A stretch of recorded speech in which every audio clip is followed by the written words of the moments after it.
नमस्कार दोस्तों, क्या हाल है सबके। Welcome to learn English news. आज हम 3 टॉपिक डिस्कस करने वाले हैं। अगर कोई भी टॉपिक स्किप करना हो तो नीचे टाइम स्टैम्प दे रखे हैं, वहां से आप स्किप कर सकते हैं। चलिए शुरू करते हैं। तो आज की पहली न्यूज है by NDTV. Rahul on fire, Pak politicians praise for Rahul Gandhi draws BJP's anger.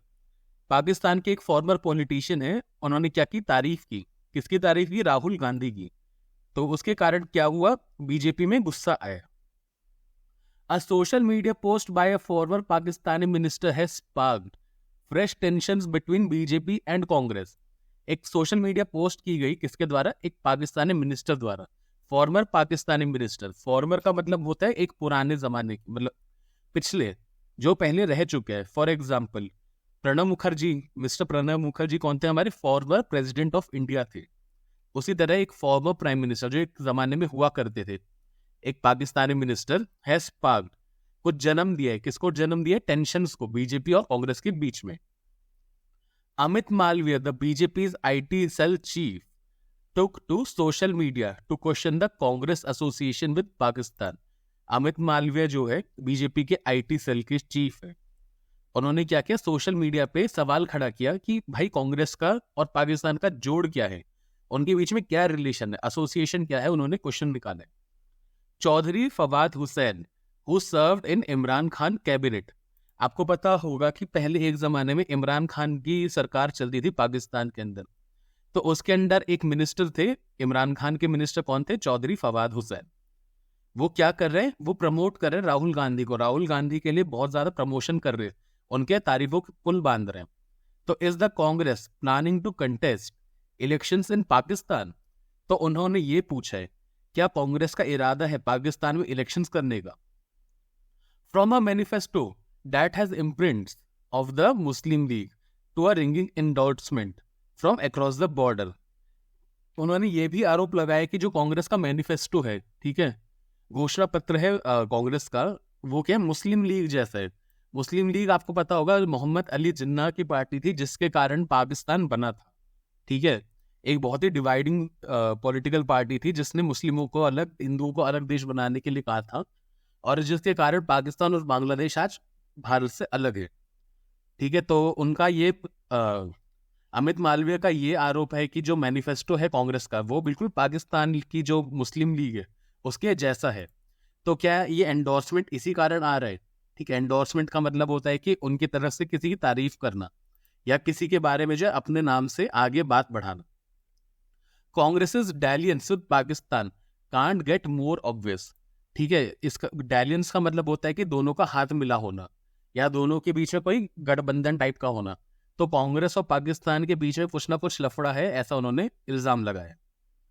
आगे जाके हमें बीजेपी के नेशनल स्पोक्स पर्सन जो है कौन है? शहजाद पूनावाला। उन्होंने भी आगे कुछ कथन दिए। कांग्रेस का हाथ पाकिस्तान के साथ, ऐसा उन्होंने पोस्ट किया था। उसके आगे उन्होंने कुछ फैक्ट्स बताए हैं। क्या है वो facts? Earlier Hafiz Saeed had said Congress is his favourite party. Hafiz Saeed ने कहा था कि कांग्रेस जो है उनकी फेवरेट पार्टी है। मनी अय्यर एक कांग्रेस के काफी बड़े नेता हैं। वो क्या किए थे? वो पाकिस्तान गए थे। Mani Aiyar went to Pakistan for support to depose PM Modi. Mani Aiyar Pakistan गए थे ताकि पीएम मोदी के अगेंस्ट कुछ एक्शन लिया जा सके। We remember Pakistan zindabad slogans were raised recently by Congress leaders. हमें ये याद है पाकिस्तान जिंदाबाद स्लोगन जो है, ठीक है, ऐसे नारे लगाए गए थे पाकिस्तान कांग्रेस के लीडर द्वारा। एंड बी के Hariprasad openly batted for Pakistan. और बी के हरिप्रसाद ये शायद कर्नाटका के अंदर कांग्रेस की एक बड़े नेता है, उन्होंने खुल्ला पाकिस्तान के समर्थन में बातें कही हैं। Time and again Congress leaders defended Pakistan terrorist too. जैसा आपको याद होगा, जैसे बाटला हाउस में एनकाउंटर हुआ था, वहां पे कुछ टेररिस्ट छुपे हुए थे, पाकिस्तानी टेररिस्ट छुपे हुए थे। जब उनका एनकाउंटर हुआ था तो श्रीमती सोनिया गांधी जी बहुत रोई थी, उनके अगेंस्ट बहुत ज्यादा उन्होंने शोक व्यक्त किया था। उसी तरह कांग्रेस ने अक्सर जो है पाकिस्तानी टेररिस्ट के समर्थन में बहुत सारे विवादित बयान दिए। अगली न्यूज इज बाय इंडिया.com। तो Goldy Brar suspected mastermind in Sidhu Moosewala case not dead is alive. Goldy Brar यार नाम आपने सुना ही होगा, इनकी शक्ल देख लीजिए। इन्होंने सिद्धू मूसेवाला का कत्ल किया था, उसकी जिम्मेदारी इन्होंने ली थी। तो जो मास्टरमाइंड है और अभी बीच में ये अफवाह फैली थी कि उनकी निधन हो गया है, उनकी मृत्यु हो गई है, गोल्डी ब्रार की मृत्यु हो गई है एक शूट आउट के अंदर, ठीक है। पर यूएसए पुलिस ने क्या कहा, वो नहीं मरे, he is not dead, he is alive, वो मरे नहीं है, वो जिंदा है। Goldy Brar the Canada based gangster is alive, ठीक है, कनाडा बेस्ड एक गैंगस्टर है, वो जिंदा है। आई का मतलब होता है इन एसेंस। इसी तरह the news about him being shot dead in the USA is false. इसी तरह जो न्यूज आजकल वायरल हो रही है कि उनको गोली मारकर हत्या कर दी गई है, कहां पर, यूएसए में, वो नकली है।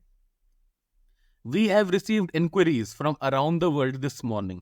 हमें पूरी दुनिया भर से जो है क्वेश्चंस किए गए, रिक्वेस्ट आई है, इंक्वायरी आई है, किस चीज के regarding, as a result of misinformation, ठीक है, कोई गलत ज्ञान जो है हर जगह फैल गया है, गलत अफवाहें फैल रही है, being spread on social media and online news agencies. We are not sure who started this rumor, but it caught on. हमें नहीं पता कि ये जो विवाद नहीं, ये जो अफवाह है, ये रूमर है, ठीक है, रूमर का मतलब अफवाह, ये अफवाह किसने फैलाई हमें नहीं पता, पर ये हाँ वायरल जरूर हो गई। It surely has caught on and spread like wild fire, but again it's not true, पर हाँ ये सच नहीं है। However, the police have not yet identified the two persons who were attacked. Police ने इसके बारे में कोई जांच नहीं की कर पाए, या फिर इनके बारे में जो आइडेंटिटी है उनकी पहचान नहीं कर पाए कि जो दो लोग मरे हैं वो कौन थे। One of the victims died at hospital later, while the other person was released from hospital after treatment. और दोनों में से जो एक विक्टिम है उनकी मृत्यु हो गई हॉस्पिटल जाने से पहले ही, पर एक जो है उन्हें हॉस्पिटल से रिलीज कर दिया गया ट्रीटमेंट के बाद। आगे बढ़ने से पहले जल्दी से वीडियो कर लो लाइक और चैनल को सब्सक्राइब। जो भी वर्ड नहीं समझ आए नीचे कमेंट करें। चलिए आगे बढ़े। अगली न्यूज है by Pune pulse. 100 dogs get their own QR based Aadhaar card in New Delhi, ठीक है, 100 कुत्तों को खुद का एक क्यूआर बेस्ड आधार कार्ड मिलेगा न्यू दिल्ली के अंदर। An NGO in Delhi, Delhi के अंदर एक एनजीओ है, has provided 100 dogs with their own special Aadhaar cards. ऐसे 100 कुत्तों को, स्ट्रे डॉग्स को, ठीक है, स्ट्रे डॉग्स मतलब जो आपको रोड के ऊपर दिखते हैं नॉर्मल डॉग्स, जिनका कोई ओनर नहीं होता, उनको स्ट्रे डॉग्स कहते हैं। तो जो स्ट्रे डॉग्स है 100 कुत्ते हैं, उनको खुद का आधार कार्ड, बेसिकली खुद की पहचान मिलेगी। This move aims to protect strays from dangers like relocation और गेटिंग लॉस्ट, ठीक है। ये काम करने के पीछे का उद्देश्य क्या है, द मूव एम्स, इस मूव के पीछे का उद्देश्य क्या है, टू प्रोटेक्ट स्ट्रे डॉग्स, जो स्ट्रे डॉग्स है उनको उनका बचाव करना। किससे बचाव करना, डेंजर्स लाइक रीलोकेशन, मतलब सपोज कोई जो है रिठाला के अंदर कुत्ता है, ठीक है, उसे आप शाहतरा ले आओगे, है ना, तो ये क्या हो गया, रिलोकेट हो गया। तो ऐसे अपनी ओरिजिनल घर से जो है उसे दूर ना गलती से ले जाए, ठीक है, तो उसके पट्टे पे क्या लगा दिया, एक क्यूआर कोड लगा दिया, इससे उसकी सारी आइडेंटिफिकेशन डिटेल्स मिल जाएंगी। These innovative Aadhaar cards developed by NGO pawfriend.in। ये जो आधार कार्ड है इनको किन्होंने बनाया, pawfriend.in करके एक एनजीओ है। ये क्या करते हैं, utilise QR codes for identification. ये जो आधार कार्ड है ये क्यूआर कोड के बेसिस पे, इसको कहते हैं क्यूआर कोड। जो आप पेटीएम पे करते हो, राइट, पेटीएम फोन पे से जो पे करते हो तब भी आप एक क्यूआर कोड को स्कैन करते हो।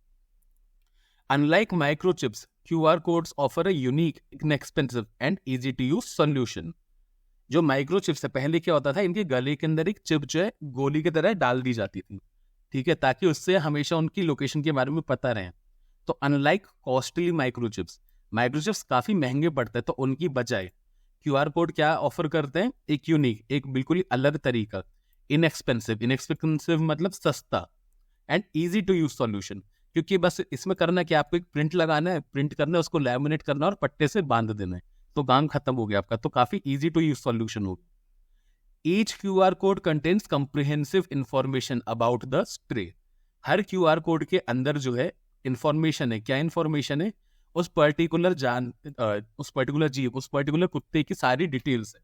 जैसे कि उनका फीडर कौन है, मतलब कई लोग होते हैं ना जो गोद ले लेते हैं कि इस पर्टिकुलर कुत्ते की जिम्मेदारी मेरी, वैसे तो उनके जो फीडर्स है, इमरजेंसी कॉन्टैक्ट है, उनकी सारी डिटेल्स उसमें आ जाती है।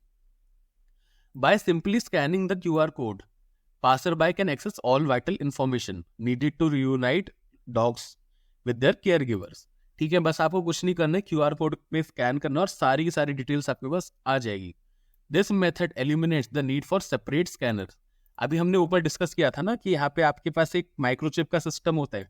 अब माइक्रोचिप का सिस्टम है तो उसके लिए स्कैनर की रिक्वायरमेंट होगी, है ना। बट अब क्यूआर कोड से क्या फायदा हो जाता है कि कोई भी अपने फोन से स्कैन करके सारी डिटेल्स निकलवा सकता है। Thank you for watching this video till the end. मिलते हैं आपसे अगली वीडियो में। जय हिंद, जय माता दी, वंदे मातरम। Bye bye.